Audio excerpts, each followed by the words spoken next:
the last video, we started walking through every execution carried out in the United States in 2026. 16 names, 4 states, all killed by lethal injection.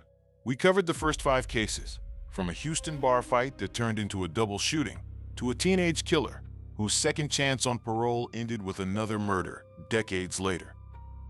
Today, we're moving into the next 5 executions on that list. These are some of the most brutal and legally complex cases of the year. A Texas man who wiped out almost an entire family in front of an 8-year-old boy. A Florida kidnapping where a young mother fought for hours to survive and left behind a 911 call that still haunts operators. A neighbor who turned crack addiction into a fire that burned a woman alive in her own home. A man who spent nearly 50 years on death row, insisting his brother was the real killer. And a shooter whose confessions were so cold that television cameras became part of the evidence. Stay with this episode because we're breaking down each one of these 5 executions the same way as before. The crimes that led to a death sentence, the years of appeals and delays, and the last meals and final words spoken before the state carried out the punishment. If you want the full 16 cases, this is the second piece of that story.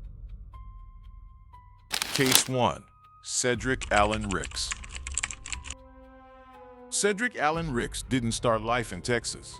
He was born and raised in Illinois, and from a young age, people around him noticed his temper. Teachers and relatives described a boy who reacted badly to frustration, who lashed out instead of calming down.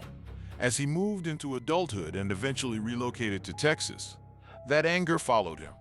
On paper, his career looked respectable. He worked in healthcare, including in obstetrics, surrounded by families welcoming newborns into the world. That's where he met Roxanne Diane Sanchez. Roxanne was a young mother with 2 boys, Marcus and Anthony, from a previous relationship. At the clinic where she worked with Ricks, they grew close. Friendship turned into romance, and romance turned into something like a common-law marriage. Ricks didn't just talk about loving her. He told her he would raise her sons as his own, that he would be the man this small family needed. For a while, that promise seemed real. Friends and coworkers saw what looked like a movie-perfect relationship. Dinners together, trips, a man who, at least publicly, presented himself as a caring partner and father figure. Behind closed doors, the story shifted. Control started showing up first in small ways. Questions about where she had been, who she had spoken to. Then, it grew. Ricks became increasingly jealous, isolating, and physically aggressive. He told Roxanne who she could and couldn't talk to, criticized her constantly, and started raising his hands when arguments escalated. The birth of their son, Isaiah, briefly looked like it might reset everything. For a while, the focus moved to the baby, early mornings and late nights, caring for him. But the underlying problem never went away. If anything, it got worse. Ricks's violence intensified. He grabbed, shoved, and struck Roxanne, and the children saw it. Eventually, Roxanne made the decision many victims find incredibly hard. She left. She ended the relationship, took her 3 children, Marcus, Anthony, and baby Isaiah, and moved into an apartment at the Colonial Village complex in Bedford, Texas. She also did something that statistically improved survival odds. She went to court and obtained an emergency protective order against Ricks. On paper, that order meant he was barred from contacting her, coming near the apartment, or harming her. In reality, it was only a piece of paper. Ricks ignored it. On May 1st, 2013, Roxanne spent the day doing what thousands of parents do, running errands, buying groceries, trying to keep life normal for her kids. She returned to the Colonial Village apartment with Marcus, Anthony, and Isaiah. Ricks was already there, violating the protective order. A verbal fight started outside the door, then escalated as he forced his way inside. In the living room, he grabbed her by the neck and began strangling her, pinning her down. Her sons saw what was happening and rushed in to protect their mother. Ricks threw them off, shoving and hitting them. For a brief moment, he stopped. That pause would matter. He walked into the kitchen and picked up a knife. When he came back into the living room, he didn't stop at threats. He began stabbing. Roxanne was stabbed dozens of times, around 30 wounds in total. One of the most devastating cuts was to her neck, a wound deep enough to sever vital structures and rapidly drain her life. Anthony tried to shield her with his own body, stepping between them, grabbing at Ricks, trying to push him away. Ricks turned the knife on him. Anthony suffered more than 40 stab wounds, clustered around his torso, arms, and back. Marcus, desperate and injured, tried another tactic. He fell to the floor and lay still, playing dead, in the hope Ricks would stop attacking him. It worked just enough to keep him alive. Marcus was stabbed around 25 times, serious injuries, but not immediately fatal. At some point during the assault, Ricks cut his own hands badly, either from slippage on the knife or from the force of the attacks. When he finally stopped, Roxanne and Anthony lay critically wounded. Anthony would not survive. Roxanne's condition was beyond dire. What Ricks did next was chilling in its calmness. He went into the bathroom, washed the blood off his body, and took a shower. He bandaged his hands. He packed a suitcase as if he were going on a trip. He picked up baby Isaiah and briefly played with him, interacting like a father with a toddler, while the child's mother and brother lay bleeding on the floor. Then he put the baby down, took Roxanne's car keys, and drove away in her vehicle. Marcus, badly injured and traumatized, still tried to get help. He attempted to call 911, but because of his condition and confusion, there was a delay in getting the exact apartment identified and officers to the door. Meanwhile, one of Ricks's relatives, his cousin, received a phone call that turned everything from suspicion into certainty. On the line, Ricks told her, "I killed Roxanne and her 2 sons." He asked her to go to the apartment and get Isaiah. Instead of quietly complying, she called 911 immediately and reported what he had said. First responders arrived and found the scene Ricks had left behind. Marcus was alive but in critical condition and was quickly prepared for medical evacuation. Anthony was beyond help. Roxanne was likewise mortally wounded. Baby Isaiah was found unharmed. Marcus was taken to a hospital and, against the odds, survived his injuries. Isaiah was removed from the apartment and placed under the care of Roxanne's parents. Investigators turned to modern tools to find Ricks. They tracked his cell phone and the car. His signal led them north, across the state line, into Oklahoma. About 3 hours after the murders, officers in Oklahoma stopped him during a traffic operation and took him into custody. The arrest did not end the violence. While he awaited extradition back to Texas, other inmates in the Oklahoma jail beat him severely. Eventually, after those delays and legal steps, he was brought back to Texas to stand trial. Prosecutors charged him with 2 counts of capital murder for the deaths of Roxanne and Anthony, and 1 count of attempted murder for what he had done to Marcus. At trial, Ricks took the stand. He admitted to the attack but tried to shape the narrative, presenting himself as someone overcome by rage, claiming the boys had attacked him first with a knife and that he only reacted. His story directly contradicted the forensic evidence and Marcus's account. The jury didn't accept his version of events. In 2014, they found him guilty on all counts. During the sentencing phase, the state emphasized the sheer brutality of the crime, the violation of a protective order, the attack on a woman in her home, the repeated stabbing of children trying to defend their mother, and the cold shower and packing afterwards. They argued that the only appropriate sentence was death. The jury agreed. Ricks was sentenced to die by lethal injection. Compared to many other 2026 executions, his time on death row was relatively short, around 12 years from sentencing to execution, far less than the 30-plus years some other inmates had. As his execution date approached, more details about the impact on the surviving children came out. Marcus had to live with the memory of that night and the physical scars left on his body. Baby Isaiah grew up under the care of his grandparents. They eventually adopted him and changed his name, trying to give him a chance at a life not permanently defined by the crime that killed his mother and brother. On March 11, 2026, Cedric Allen Ricks woke up on Texas death row, knowing it was his last day alive. He was in his mid-40s. That morning, prison staff woke him, he showered, and he met with a spiritual advisor. There was no special last meal. He ate from the regular prison menu. As the afternoon moved on, his anxiety increased. Around 2 p.m., he became visibly nervous and agitated to the point that medical staff administered a sedative to keep him calm and compliant for the execution procedures. Around 5:30 p.m., officers came to escort him from his cell in the Polunsky unit to the Huntsville unit, where Texas conducts executions. He was brought into the death chamber, placed on the padded gurney, and strapped in at the wrists, ankles, and chest. Technicians inserted intravenous lines into his arms to deliver the lethal dose of pentobarbital. Before the drugs flowed, Ricks was given the opportunity to make a final statement.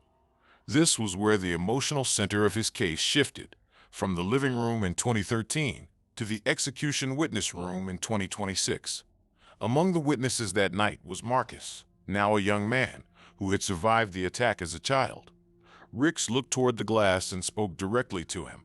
He apologized for taking his mother and brother from him. He said he hoped Marcus could find peace and build a life beyond what had happened in that apartment, that he regretted what he had done and understood the damage he had caused.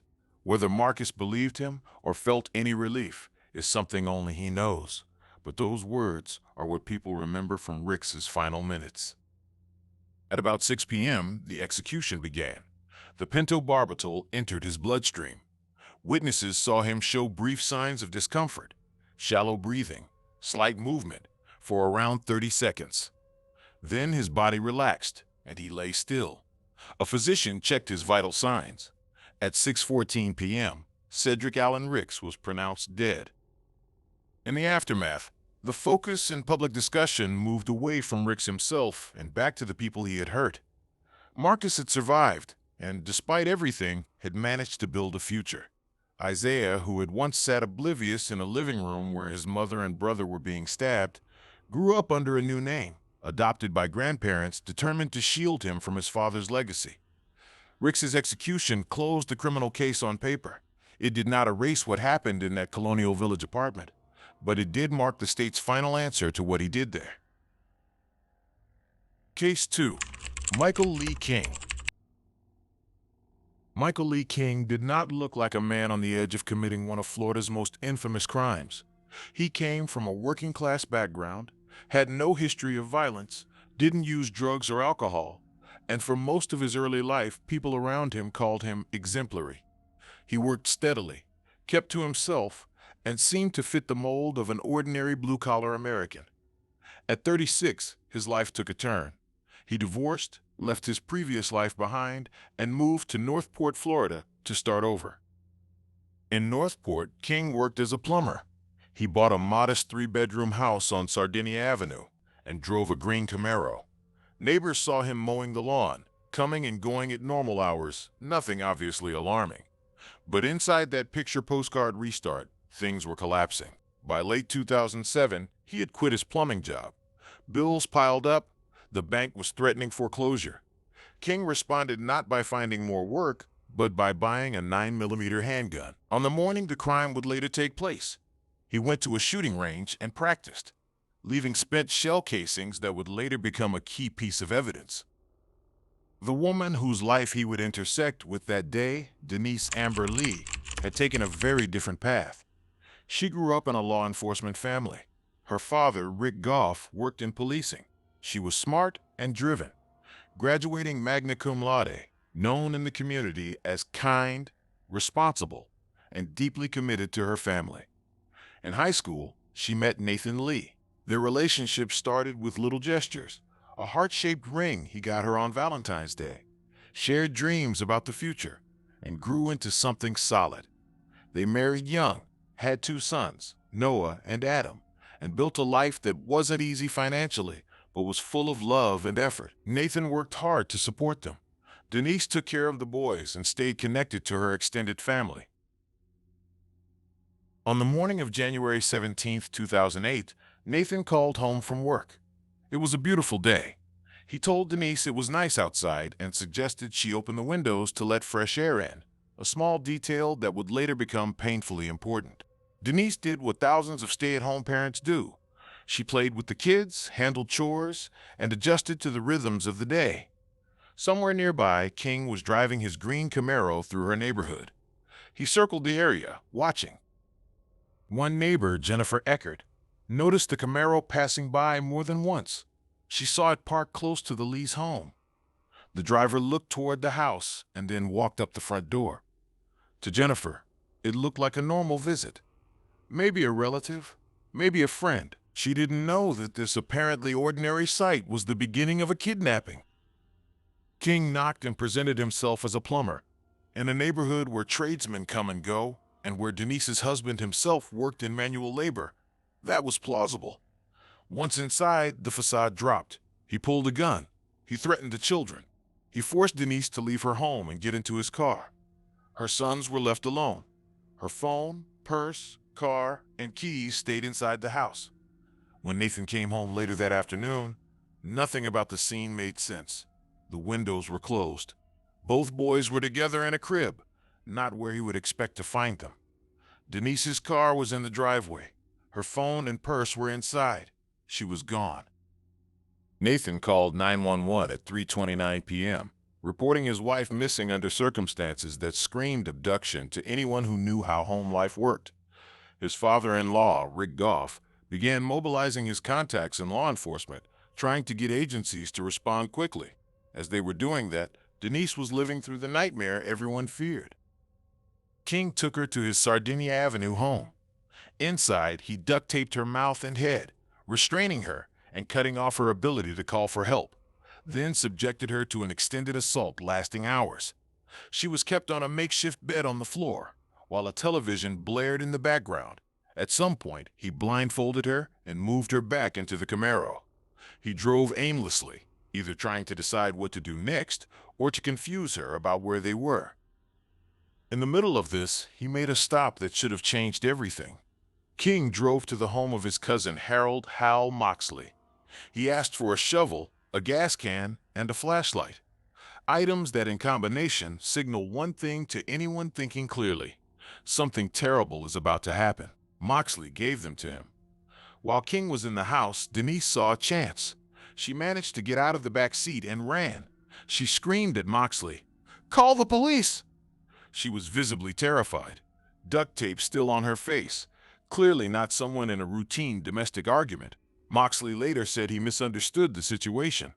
He thought he was seeing a couple argument, not an abduction. He didn't call 911.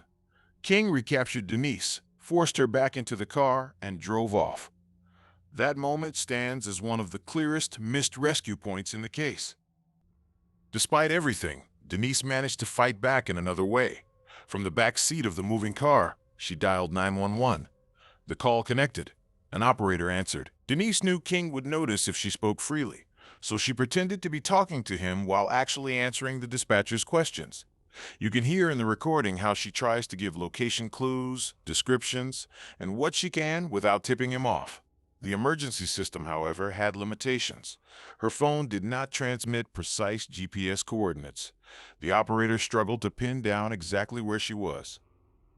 While this was happening, other calls were coming in. Sabrina Moxley, Harold's wife, phoned authorities to report that King had just come by, borrowed tools, and had a woman in the car who looked distressed. Another driver, Jane Kowalski, was on the road and saw a green Camaro with hands hitting the inside of the rear window, as if someone trapped inside was begging for help. Jane called 911 too, describing what she'd seen. All the pieces were there. Multiple calls about a distressed woman, a green Camaro, specific roads. Officers were in the area, but the information never fully coalesced in time. No one intercepted the car before King carried out what he'd planned. Later, police would go to King's Sardinia Avenue home. They forced entry and found the TV still on, a makeshift bed on the floor, duct tape with strands of Denise's hair attached. A K-9 team searched the property and the surrounding area. They found a disturbed patch of ground. Underneath, buried, was Denise's body. She had been shot. In King's car, investigators found her ring. Shell casings on his property matched ammunition he had used that morning at the shooting range. The evidence closed in quickly. King admitted kidnapping and assault. He did not deny that he had taken Denise from her home or hurt her. He tried to shift the narrative when it came to the gun, suggesting that someone else had supplied ammunition or that his intent hadn't been what prosecutors claimed. The physical evidence and the sequence of events made those attempts ring hollow. In 2009, his case went to trial. The jury heard about Denise's 911 call, the missed opportunity at Moxley's house, the phone calls from Sabrina and Jane, and the forensic trail that led directly from King to the grave. They found him guilty of kidnapping and murder and sentenced him to death. Parallel to the criminal trial, there was accountability for the emergency system itself. Denise's family filed a civil suit arguing that the 911 response failures contributed to her death.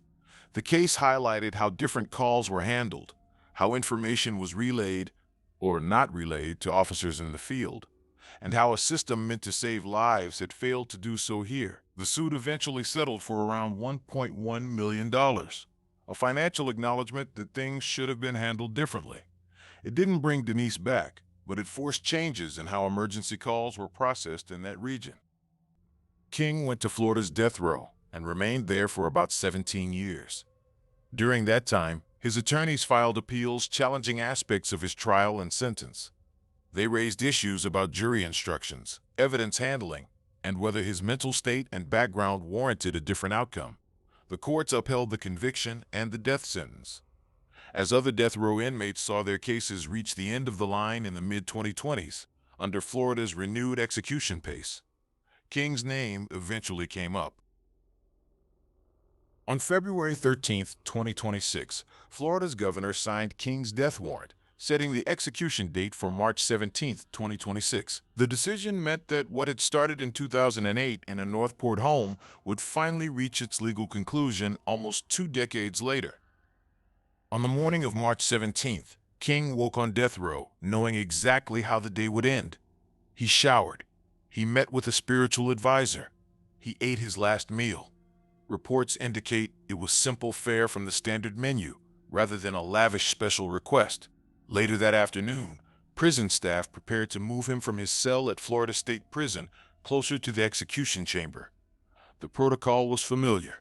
Strip searches, restraints, escorts down a short hallway to a small room where he would wait until the final moment. Shortly before 6 p.m., King was escorted into the execution chamber. He was placed on the gurney, strapped down, and IV lines were inserted into his arms.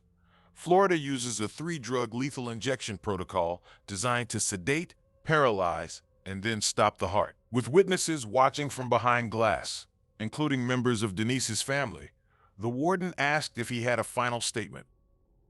King spoke about finding Jesus and said that he had learned to love his neighbor, including Denise's family. The content of his words is striking for what it did not include. He did not offer a direct apology for what he had done to Denise. He did not explicitly admit guilt or express remorse for the kidnapping, assault, and murder. His final statement leaned more on general religious language than specific accountability. When the drugs began to flow, witnesses saw his breathing grow labored. His body convulsed and moved in response to the injection. This wasn't a quiet slipping away. It looked like a controlled medical procedure with visible physical reactions. After several minutes, his movements stopped. At 6:13 p.m., a physician pronounced him dead. In the years after Denise's murder and King's sentencing, her husband Nathan and her father Rick didn't limit their response to their own grief. They became vocal advocates for improving emergency response systems. Nathan in particular spoke publicly about the failures in his wife's case, how multiple calls, including Denise's own, had not been coordinated effectively, and pushed for better training, technology, and communication between operators and officers. Their work helped change policies so that in future cases, those scattered calls might come together faster. Michael King's execution closed his case on the state's ledger. For the people who knew Denise Amber Lee, and for those who have heard her 911 call, the real focus has never been on the man who took her. It's on her fight to survive, the systems that failed to catch up in time, and the changes her story forced on how authorities respond when someone trapped in a car calls for help and says, in code or outright, that they are in danger. Case 3. Chadwick Scott Willacy. Chadwick Scott Willacy grew up in Palm Bay, Florida, in what looked from the outside like a normal childhood. He lived in a working-class neighborhood, went to school, had friends. But toward the end of high school, his life took a sharp turn. He was introduced to crack cocaine. What started as experimentation quickly became addiction. He dropped out of school, stopped moving toward any kind of stable future, and began committing small robberies to fund his habit. People who knew him later described how the drug hollowed out his judgment. He wasn't planning long-term. He was hunting for his next hit. Living next door to him in 1990 was 56-year-old Marlis May Sather. Marlis worked as an office clerk. She was a devoted mother and grandmother, someone whose life revolved around family and routine. Recently widowed, she lived alone in a modest home. Neighbors saw her leaving for work in the morning, coming home in the afternoon, tending to her yard, and welcoming her children and grandchildren when they visited. Her house, like many in the area, was a place that had seen decades of everyday life. Willacy watched that house and the woman inside it. By September 1990, his addiction and desperation had coalesced into a plan. From his vantage point next door, he studied Marlis's schedule. He saw when she left for work, when she was usually gone, and when her car was out of the driveway. His plan seemed simple: break in while she was away, steal what he could, and turn it into cash for drugs. On September 5th, he chose his moment. He believed the house was empty. He went in. What he didn't expect was that Marlis would come home early for lunch. When she walked through the door, she found a stranger from next door inside her home. Reports later indicated she tried to talk to him, to defuse the situation instead of escalating it. She may have believed that, because she knew him as a neighbor, she could reach him. For a brief moment, there was a chance this could end as a terrifying but non-fatal encounter. A burglary interrupted. A call to the police. A prison term. Willacy made a different choice. He picked up a blunt object and attacked her. The blows were vicious. They fractured and displaced part of her skull. Autopsy photos would later show the force and direction of the impacts. Marlis went down. Instead of running or fleeing in panic, Willacy moved further into the role of killer. He bound her hands and feet with wire and tape, immobilizing her. He wrapped a phone cord around her neck and tried to strangle her. When that attempt didn't immediately end her life, he changed tactics again. He poured gasoline around her and in parts of the house. He disabled the smoke detectors, removing the early warning that could alert neighbors or give Marlis a chance. He set the fire. To make sure the flames and smoke spread quickly, he placed a fan to push the fire through the home. It was a careful, deliberate act, not the clumsy mistake of someone who knocked over a candle, but the work of someone who wanted the house and everything in it to burn. Later, the medical examiner concluded that Marlis did not die from the blows to her head alone. She was alive when the fire started and died from smoke inhalation. She breathed in the flames. Once the fire began to consume the house, Willacy left. He had turned what was supposed to be a burglary into an arson and murder. Paramedics and firefighters responded to the blaze, but by then, the damage was done. They found Sather's body inside, bound and burned. For investigators, the combination of physical clues pointed away from accident and toward a planned killing and cover-up. The investigation moved quickly, thanks to one critical decision by someone close to Willacy. His girlfriend found Marlis's checkbook in the trash at their residence.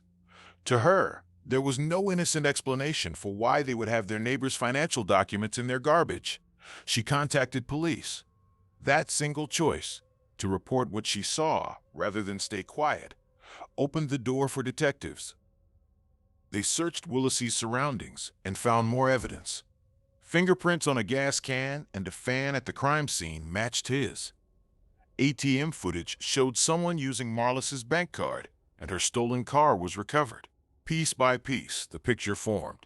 He had broken in, assaulted her, bound and tried to strangle her, then set the fire and used her possessions afterward.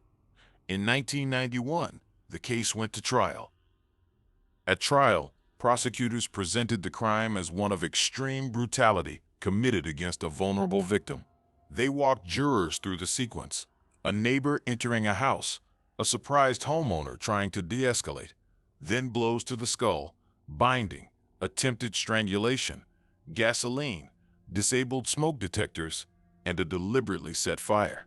They argued that Willisey's actions showed a clear intent not just to steal, but to eliminate a witness and destroy evidence. Photographs of the scene and autopsy findings reinforced their narrative. The defense did not dispute that a horrific crime had occurred, but they tried to filter Willisey's actions through the lens of addiction. They described his crack use, the way the drug can destabilize mood and trigger psychosis-like episodes, and argued that he was not thinking rationally, that the killing flowed from a mind ruined by drugs rather than pure malice. They asked jurors to consider his youth and impaired state when deciding between life and death. The jury convicted him of first-degree murder. In the penalty phase, they recommended death by a vote of 9-3. The judge accepted the recommendation and sentenced Willisey to die. For Marlis's family, particularly her only son, the sentence represented both recognition of the enormity of what had happened and the start of a long, uncertain wait. The legal story didn't end there. In 1994, an appeals court reversed the death sentence because of errors in jury selection. Florida law requires specific procedures to ensure juries are chosen fairly, and the court concluded those rules had not been followed. The underlying conviction stood, but the penalty phase had to be redone. In 1995, Willisey returned to court for a new sentencing hearing before the same judge, this time with more careful attention to procedure. Prosecutors once again showed graphic images from the crime scene and autopsy. They emphasized how calculated the fire had been, how disabling the smoke detectors revealed a methodical mind at work. The defense again leaned on crack-induced psychosis, arguing that the drug had warped Willisey's perception and impulses, that addiction itself should be treated as a mitigating factor. They asked the new jury to choose life. The jury did not. This time, the death recommendation was even more decisive. 11-1 in favor of execution. The judge reimposed the death sentence. With that, Willisey entered the long corridor of death row appeals. Over the following decades, his lawyers filed motions citing changes in capital punishment law, including challenges based on jury unanimity requirements, like those highlighted in the U.S. Supreme Court's Hearst decision, and on the evolving standards for lethal injection protocols. They argued that the 11-1 recommendation showed non-unanimity, that executing him under such circumstances violated newer legal interpretations, and that injection methods risked unnecessary suffering. Courts rejected those arguments, holding that Florida's retroactivity rules and case-specific details did not merit relief in his situation. While those appeals were being filed and denied, Willisey's life on death row changed in other ways. He converted to Islam and adopted the name Khalil. He reportedly acted as a mentor to other inmates, at least according to some fellow prisoners. Supporters later pointed to his religious transformation and positive influence on others as reasons to reconsider his fate. Critics questioned how much those claims should weigh against the original crime, a neighbor burning a woman alive in her own home. That tension between who someone was at the time of the crime and who they became in prison sits at the heart of many modern death penalty controversies. In March 2026, Florida's governor signed his death warrant.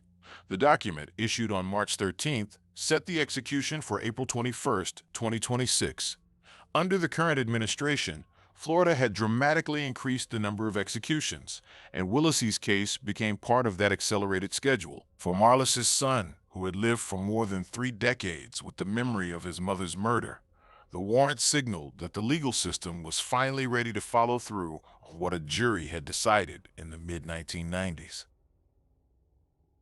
On April 21, 2026, Willisey woke on death row facing his final day. He was in his mid-50s. That morning, he received visits from his mother, his sisters, and a cousin. They spoke through the barriers that define death row visitation, trying to condense a lifetime of connection and regret into a few last hours. For his last meal, he requested fried chicken, French fries, ice cream, and cake. It was a simple comfort food menu, the kind of meal many people would choose for a family gathering, not a state-sanctioned killing. At around 5:10 p.m., Officers escorted him from his cell at Florida State Prison to the execution chamber. Witnesses later described him as visibly nervous. Medical staff gave him a mild sedative to steady him, not to knock him unconscious, but to keep him from resisting or panicking. He was placed on the gurney and strapped down. IV lines were inserted into his arms, ready to deliver the 3-drug lethal injection protocol. When the warden asked for his final words, Willacy used them to speak to 2 different audiences at once. First, he addressed the men he was leaving behind. "To all my friends on death row, stay strong." He told them to keep their faith and not to give up. Then he turned indirectly to Marlis's family and the broader public, insisting, "I would never kill a friend," a line some interpreted as an attempt to draw a distinction between what he had done and killing someone close to him. He said he hoped the execution brought peace to those who needed it. "If it does, that's okay," he added. Then he pivoted. "But this is not right." In that single statement, he acknowledged that the execution might feel like justice to some, while also declaring his belief that the process itself was wrong. Supporters of the death penalty heard the first part as an acceptance of their desire for closure. Opponents heard the second part as a condemnation of the system. After he finished speaking, the drugs began to flow. Witnesses saw him shake and groan for roughly 30 seconds. His breathing changed. His skin took on a grayish tone as the sedative, paralytic, and heart-stopping agents did their work. Then he lay still. At 6:15 p.m., a doctor checked his vital signs and pronounced him dead. In the viewing room was Marlis's only son. He had chosen to attend despite the emotional cost. Later, he explained why. He needed to hear the warden say the words, "He's dead." For him, that official declaration was not about revenge. It was about finally closing a chapter that had been open since 1990. He had lived with the image of his mother bound on the floor of her burning home, with the knowledge that her neighbor had poured gasoline, disabled her smoke detectors, and turned a fan on to feed the fire. Watching the execution did not erase that, but it marked a line. Before the announcement, her killer was still alive in a cell. After, he was not. The controversy around Willacy's execution sits on several levels. Some people look at the crime: beating, binding, attempted strangulation, intentional arson with a living victim inside, and argue that if the death penalty exists at all, this is exactly the kind of case it was designed for. Others look at the timeline: a young man destroyed by crack, sentenced twice after a procedural reversal, converting to Islam, spending decades on death row, and question whether killing him that many years later truly served justice or simply mirrored violence with more violence. There's also the debate about non-unanimous death recommendations and whether older cases like his should have been reevaluated after changes in law rather than pushed toward execution under updated political priorities. What's certain is that on September 5, 1990, in a modest home in Palm Bay, a neighbor's addiction and choices ended the life of a woman who had spent decades quietly working and caring for her family. And on April 21, 2026, in an execution chamber at Florida State Prison, the state of Florida ended his case for James Ernest Hitchcock. James Ernest Hitchcock's case stretches across nearly half a century. It begins in rural poverty in the 1950s, passes through a single summer night in 1976, when a 13-year-old girl was raped and strangled, and ends on a gurney in a Florida prison in 2026. James was born in 1956 in Arkansas, the 7th of many children in a family that had very little. His father died early, leaving his mother to raise a large group of kids in extreme poverty. The Hitchcock children moved often, did without, and grew up in an environment where hunger and instability were normal. By 18, James had already found his way into crime. He was involved in thefts, carried weapons, and used drugs. A burglary conviction sent him to prison. When he was eventually paroled, he did not return to Arkansas. Instead, he went to Florida. It was his older brother Richard who invited him to Orlando. Richard had built a life there. He was married to a woman named Helen, who had a daughter from a previous relationship, 13-year-old Cynthia Ann Driggers. Cynthia lived with them, a typical teenager in a blended family. James moved into that home environment already carrying his history of crime and substance use. He drank heavily and smoked marijuana. Tension followed him. Richard and Helen argued with him about his behavior, his lack of stability, and the fact that he wasn't really turning his life around. Over time, something darker developed. James developed a fixation on Cynthia. He watched her. He made comments. At one point, by his own later admission, he told Richard he wanted to have sex with her. Richard told him firmly to stop, made it clear that this was unacceptable, and tried to shut it down. Cynthia herself noticed James's behavior. She reported inappropriate conduct to a younger sister, saying that James had done things that made her uncomfortable long before the night she died. On July 30th, 1976, the family spent part of the evening watching television together. At some point, Richard decided to go out drinking. He left the house, leaving Cynthia at home. Exactly what happened next is known mostly through James's own words, recorded in his first confession. In that account, after Richard left, James went outside and later re-entered the house through a window. He said he went to his room first and then into Cynthia's room. According to the confession, he attacked her there and sexually assaulted her. Cynthia told him she would tell her mother what he had done. Faced with exposure, James decided not to stop at assault. He dragged her outside, into the bushes near the house. There, he beat and strangled her. He left her body hidden near the house, went back inside, showered, and went to sleep.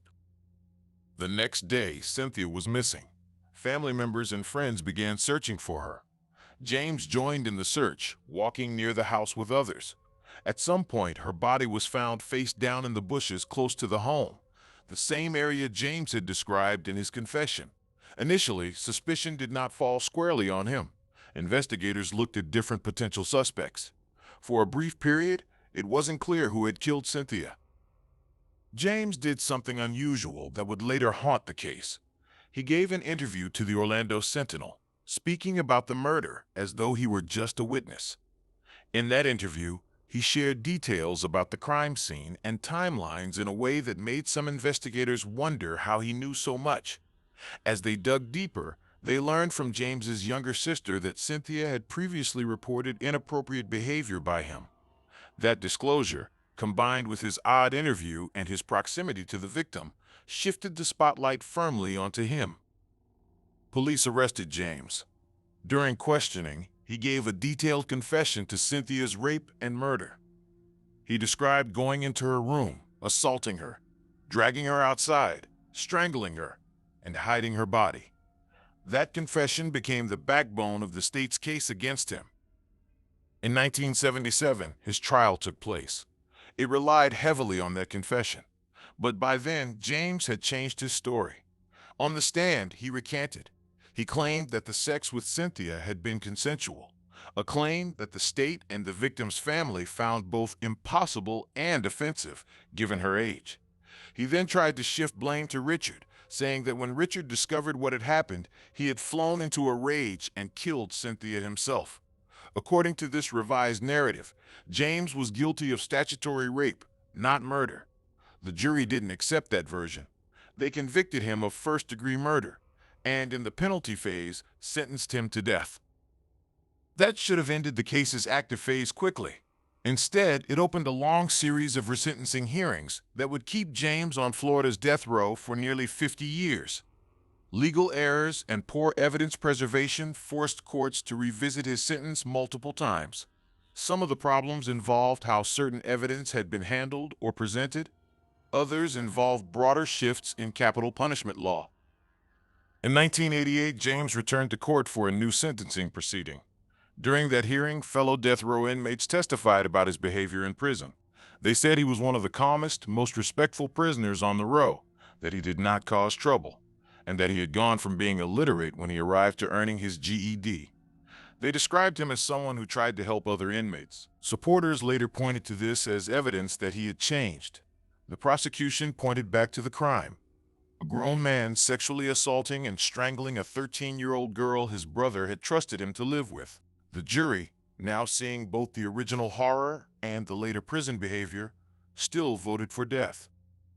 Across resentencing hearings in 1977, 1988, 1993, and 1996, James kept pressing the same claim that Richard, not he, had killed Cynthia. He maintained that while he admitted sexual contact, he had not carried out the strangulation. Richard died years ago, long before the final legal battles. He was never charged, never given a chance to answer the accusation. For courts, that meant James's story could not be tested in any meaningful way. They looked back at his original confession, the physical evidence, and his proximity to the crime, and consistently rejected the notion that his brother was actually the killer.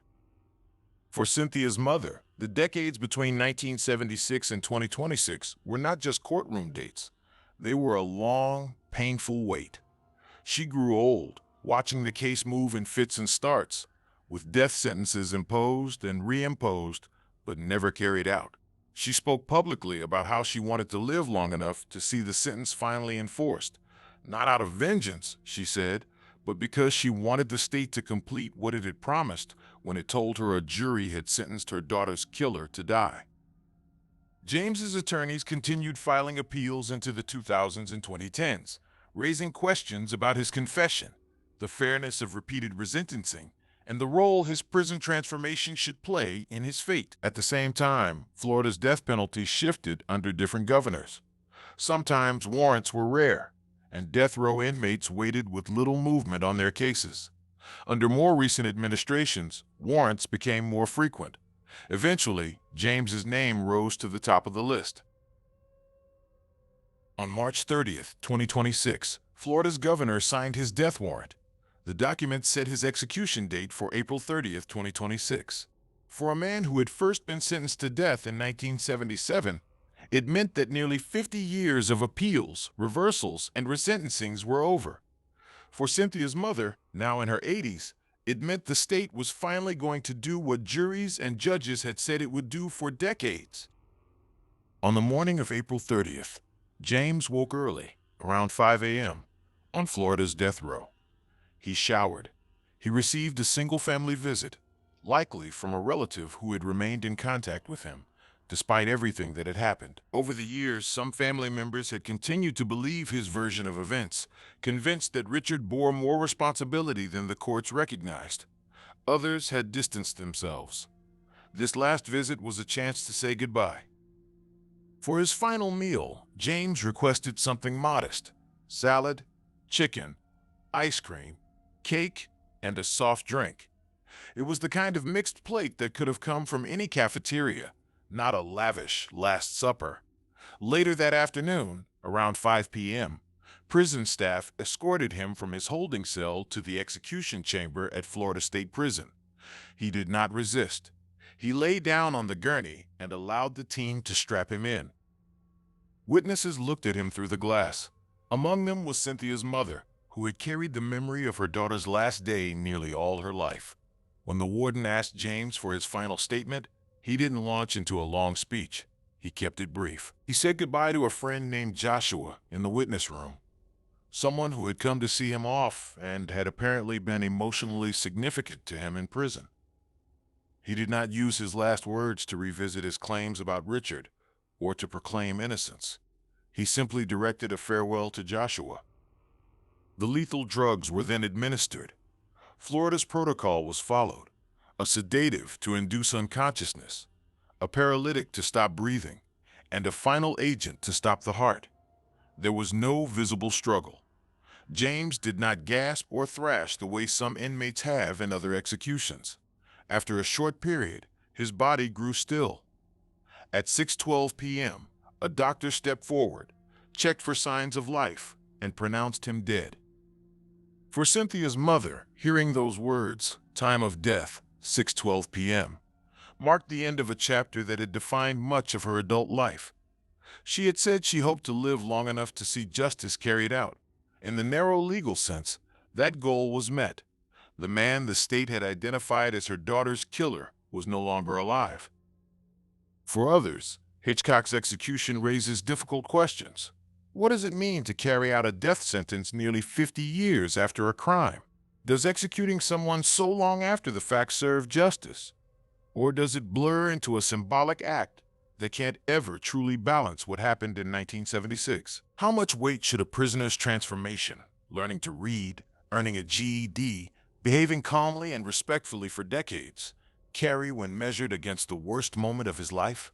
And what do we do with cases where the person sentenced to die spends a lifetime insisting someone else was the real killer, especially when that accused person is long dead and cannot stand trial?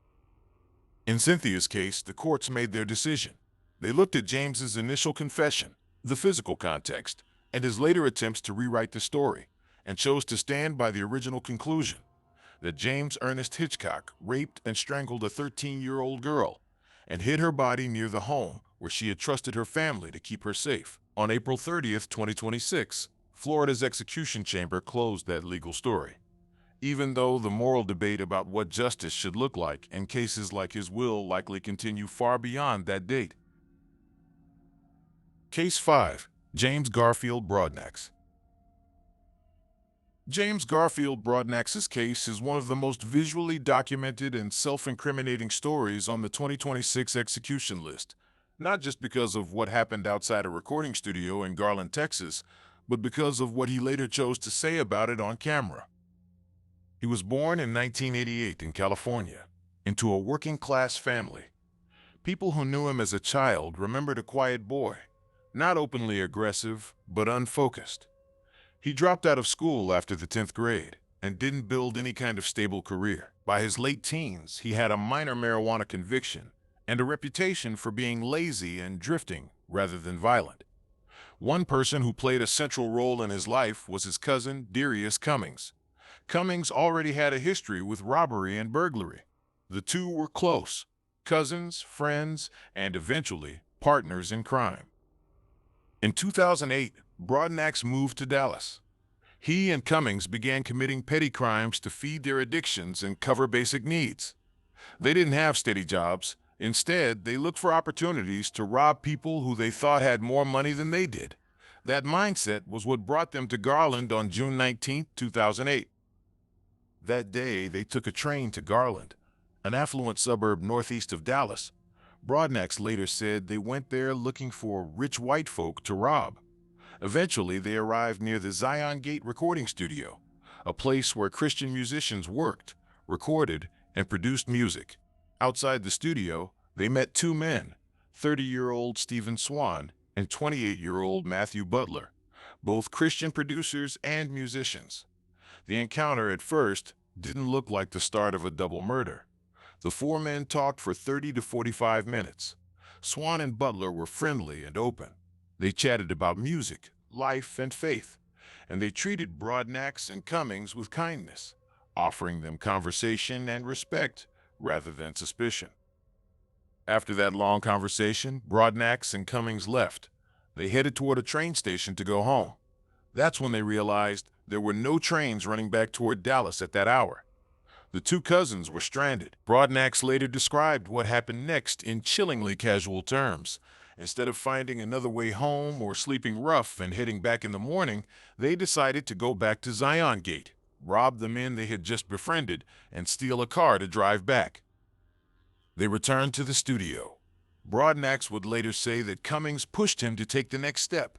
In his account, Darius told him to shoot, urging him to cross the line from robbery into murder. However, the encouragement actually played out. The actions that followed were his. In his later jailhouse interview, Broadnax described the crime in his own words. He said he approached Swan and Butler again, asked for a cigarette to make the interaction seem casual, then suddenly pulled out a pistol. He shot Swan twice. When Swan tried to get back up, Broadnax fired again, finishing him. Butler attempted to run. Broadnax shot him 4 times as he tried to flee. Both men died outside the studio, where they had spent years making music and trying to help others. After killing them, Broadnax and Cummings rifled through their pockets. All they found was about $2 in cash, far less than whatever amount of money they had fantasized about when they talked about rich white folk. The only meaningful thing they got was Swan's Crown Victoria, which they used to leave the scene. They drove away, headed eventually toward Texarkana. about 150 miles from Dallas. In the hours after the killings, they went to an apartment, drank, smoked, and bragged. Broadnax reportedly showed Swan's license as if it were a trophy, telling others about how he had caught a mother slipping and popped him, using street slang to describe shooting a man off guard. It wasn't just a crime committed and hidden. It was a crime turned into a story to impress others. News of the double murder spread quickly. The victims were well known in Christian music circles and in Garland's community. One person who heard Broadnax talking and saw the license recognized the connection to the news and contacted authorities. Police traced the stolen car and eventually arrested Broadnax in Swan's Crown Victoria in Texarkana. From that point on, one of the most striking features of the case was not silence or denial, but Broadnax's own words. While in jail awaiting trial, he gave television interviews. In those segments, he admitted being the shooter. He sat calmly, describing how he shot Swan and Butler, saying he felt no remorse. At one point, he said he wanted the death penalty because he didn't want to keep harming people in prison. He used graphic slang, treating the killings like something casual instead of catastrophic. Those interviews weren't ambiguous. They were direct, detailed, and cold. When his case went to trial in October 2009, the prosecution didn't have to struggle to build a narrative. They had eyewitness accounts, physical evidence tying him to the scene and the car, and Broadnax's own televised confessions. His defense team argued that he had been heavily intoxicated on marijuana and possibly other substances at the time, that his judgment was impaired, and that the killings weren't as deliberate as the state claimed. The court rejected those arguments. Intoxication, especially voluntary drug use, rarely provides a path out of responsibility in cases like this. The jury convicted him of capital murder. In the penalty phase, they sentenced him to death. Darius Cummings was tried separately in 2011. He was convicted of capital murder as a party to the offense. But because he was not the triggerman and his attitude differed, he did not brag or ask openly for the death penalty. The state did not seek death for him. He received a life sentence and was sent to the Caulfield unit. For years, the legal record remained clear. Broadnax was the shooter. Cummings was his accomplice. On death row at the Polunsky unit, Broadnax's life shifted once again. Over the nearly 17 years he spent there, he turned to poetry and art. He mentored some younger inmates. He corresponded with people outside. One of those connections grew into a relationship with a British law graduate and activist named Tiana Kresnicki. Over time, their relationship deepened into romantic love. On April 14, 2026, just weeks before his execution date, Broadnax and Tiana married in prison. They stood separated by glass, touching palms through a barrier, exchanging vows in a setting that made clear that their life together would never exist outside the facility's walls. As his execution date approached, the case took another controversial turn. In March 2026, Darius Cummings signed an affidavit claiming that he, not Broadnax, had been the real shooter back in 2008. In that statement, Cummings said the two cousins had agreed early on that Broadnax should take the blame because Broadnax had no serious record and they believed he might receive a lighter sentence. He claimed they had kept this secret for years. That affidavit fed into existing concerns about wrongful convictions and the reliability of co-defendant claims. Broadnax's supporters seized on it, arguing that Texas was about to execute an innocent man, or at least a man whose role had been misrepresented. Courts looked at the timing and content of Cummings' new statement and compared it to Broadnax's original jailhouse interviews and trial testimony. Those interviews were detailed, consistent, and self-incriminating. Broadnax had openly described pulling the trigger and killing both men. The affidavit came almost 18 years after the crime, days before the execution. Judges decided that Cummings' last-minute claim did not outweigh the existing evidence. Appeals based on the affidavit were denied. The state refused to halt the execution.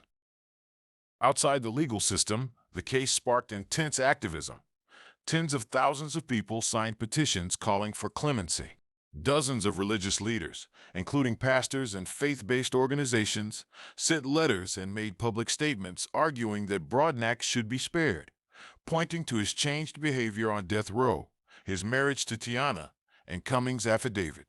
They framed the execution as part of a broader pattern of racial and systemic injustices in Texas capital cases. Supporters used social media to rally around him, portraying him as a man transformed. At the same time, the families of Swan and Butler pushed for the sentence to be carried out.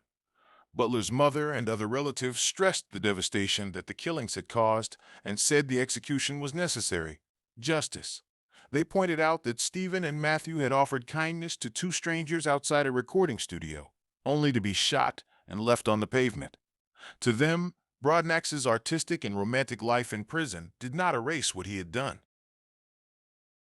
On April 30th, 2026, Broadnax was moved from Polunsky to the Huntsville unit, where Texas conducts executions. Vigils took place outside.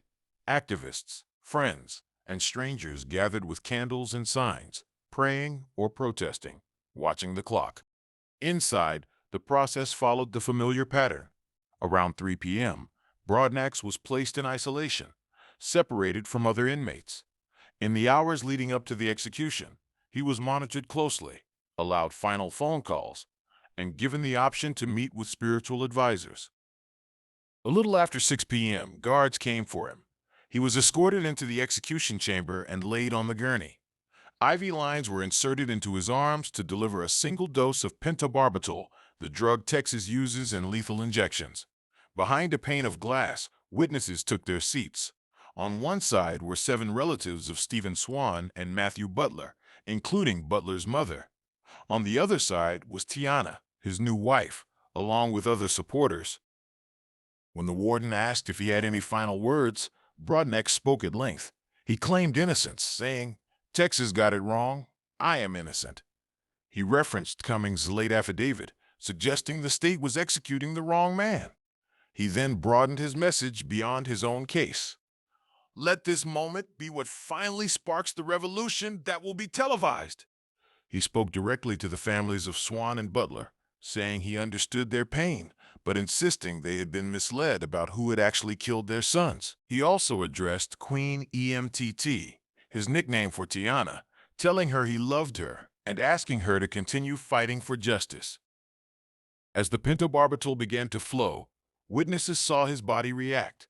He gasped and convulsed for around 5 minutes, his breathing becoming irregular and his muscles tightening. It was not a slow, peaceful slide into unconsciousness. There were visible signs of struggle. Eventually, the drug's sedative effects deepened. He stopped moving. At 6:31 p.m., 5 minutes after the injection started, a doctor checked his vital signs and pronounced him dead. Through the glass, Tiana pressed her hands and called out that she loved him. For her, this was not just the end of a legal case. It was the loss of a husband she believed had been wronged by the system. For the families of Swan and Butler, it was the conclusion of a state process they had waited nearly 18 years to see completed. Butler's mother later said she felt the execution was necessary, that without it, the justice promised by the court would have remained unfinished. Broadnax's execution leaves behind a story that doesn't fit easily into simple categories. On one hand, there is a man who, in his own earlier words, described calmly shooting 2 Christian producers who had shown him kindness, bragged about it, and asked for the death penalty. On the other, there is a man who spent years writing poetry, mentoring others, marrying someone who believed in his innocence, and dying while proclaiming that the wrong person was being killed. The state weighed those competing narratives and chose to rely on the original evidence, not the late affidavit and transformation. For viewers of this documentary, his case raises the same hard questions you've been hearing throughout this series. How much should a person's worst moment define everything that happens to them afterward? When someone changes in prison, does that change the meaning of an execution decades later? And in a system where co-defendants can rewrite their roles years after the fact, how much trust do we place in last-minute claims of swap blame? We've now gone through 10 of the 16 executions carried out in the United States in 2026, 10 different stories that all end the same way, but never start the same way. From a man who wiped out nearly an entire family in one apartment, to a neighbor who turned a crack-fueled robbery into a fire that burned a woman alive, to a kidnapping where a young mother fought for hours and still left behind evidence that helped catch her killer, to a prisoner who spent almost 50 years on death row, insisting the wrong Hitchcock died, and a shooter whose own words on camera became some of the strongest evidence against him. If you've stayed through all of that, you already understand that this series isn't just about counting executions. It's about documenting everything that happens between the first crime and the last breath in the execution chamber. The missed chances, the legal mistakes, the appeals, and the people on both sides who never fully walk away from these cases. We've covered 10 cases. There are 6 more executions left on the 2026 list. 2 men killed in Oklahoma for crimes that involve children and fire. 4 more men executed in Florida, including the oldest person the state has ever put to death. In the next video, we're going to break those last 6 down with the same level of detail: the crimes, the appeals, the last meals, and the final words. By the time this series is over, you'll have seen the full picture of what the death penalty really looked like in America in 2026.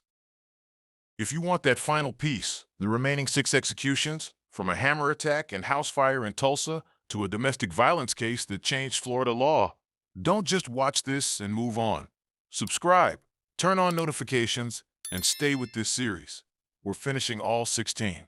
And when the last name is done, you'll be able to decide for yourself whether any of this truly counts as justice.